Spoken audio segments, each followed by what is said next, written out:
পাচ্ছেন কল্যাণ বন্দ্যোপাধ্যায়, তিনি কিন্তু আহত হয়েছেন।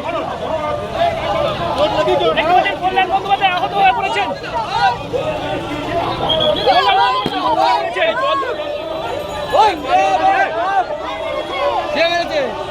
কে মারলো? কে মারলো?